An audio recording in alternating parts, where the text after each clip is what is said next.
Mohon subscribe channel ini dulu agar tidak ketinggalan berita Timnas Indonesia terbaru. Kabar baik dari calon pemain naturalisasi Timnas Indonesia Jay Itzes yang mengidap penyakit trombosis vena. Sebagai informasi, Jay Itzes sempat didiagnosis mengidap penyakit trombosis vena dengan mikroemboli paru pada bulan Oktober lalu. Kepastian ini diumumkan langsung oleh klub tempat bermain Jay Itzes, yakni Venezia Football Club. Jay Itzes lalu harus absen cukup lama akibat penyakit tersebut. Namun pemain berposisi sebagai bek itu memberikan kabar baik bahwa kondisinya kini mulai berangsur membaik. Bahkan Jay Itzes juga mengaku sudah mulai kembali berlatih. Saya bersenang-senang di sini di Venezia, tapi sayangnya saya cedera selama sebulan. Saya menderita trombosis di bahu saya, sangat mengganggu. Ini mungkin terdengar lebih intens daripada yang sebenarnya. Saya sudah mulai berlatih lagi dan pulih dengan baik. Semoga aku bisa segera fit lagi, kata Jay Itzes. Belum lama ini, Alvan Nur Asyar selaku dokter Timnas Indonesia juga sempat mengomentari terkait kondisi Jay Itzes. Kalau hal seperti ini, saya belum mendapatkan data secara signifikan jenis penyakitnya seperti apa, kata Dr. Alvan. Tapi yang jelas seperti yang saya bilang, pre-competition medical assessment tetap harus kita lakukan untuk individu pemain yang nanti menjadi basis data buat kita. Kalau dengan penyakit-penyakit seperti itu, secara pribadi informasi yang saya dapatkan tidak dapat terlalu banyak sehingga saya tidak bisa bicara di sini, ujarnya. Timnas Indonesia ditargetkan masuk ranking 100 besar FIFA. Saat ini Indonesia berada di ranking 145 FIFA.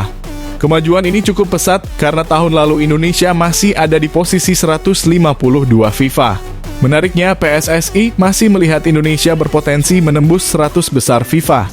Ketum PSSI Erick Thohir menjelaskan bahwa rencana terdekat mereka adalah bisa menembus 100 besar ranking FIFA.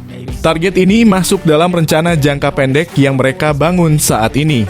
Dalam jangka pendek, target kami adalah masuk dalam peringkat 100 besar dunia, kata Erick Thohir. Jika kita terus membangun tim nasional kita mulai dari usia muda, tambahnya. Demi melaksanakan misi ini, pembinaan pemain usia muda jadi utama. Selanjutnya, Piala Dunia U17 akan jadi misi jangka panjang Indonesia. Erick mengincar timnas U17 Indonesia bisa lolos dari babak kualifikasi. Tentunya untuk mencapai titik tersebut perlu ada persiapan yang matang terutama soal pembinaan pemain. Target jangka panjang kita adalah agar Indonesia dapat lolos ke Piala Dunia FIFA bukan sebagai tuan rumah, tetapi sebagai peserta, pungkasnya.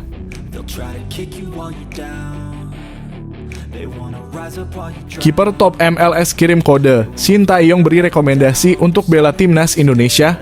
Maarten terlihat sudah mulai mengikuti perkembangan sepak bola Indonesia. Dia sudah mengikuti laman Instagram PSSI dan Ketua Umum PSSI Erick Thohir. Menariknya, dia juga mengikuti Ragnar Oratmangoen di Instagram pribadinya. Maarten Paes menjadi kiper utama di Dallas Football Club dan bermain secara reguler di Liga Amerika. Bersama Dallas Football Club, dia bermain dalam 30 pertandingan musim ini. Sebelum pindah ke Amerika, karirnya dihabiskan di Belanda. Bicara tentang proses naturalisasi, Maarten Paes bisa diproses untuk mendapatkan status WNI. Dia mengaku bahwa neneknya lahir di Indonesia. Meski belum ada langkah pasti, proses naturalisasi Maarten Paes ada di tangan Shin Tae-yong. Pelatih asal Korea Selatan ini berwenang untuk memberikan rekomendasi agar Maarten bisa segera diproses untuk bisa membela timnas Indonesia. Selain Martin, saat ini ada Cerus Margono yang berusaha mengembalikan kembali status WNI miliknya. Selain itu, kiper Inter Milan, Emil Eduardo Mulyadi juga terus dikaitkan dengan rumor naturalisasi.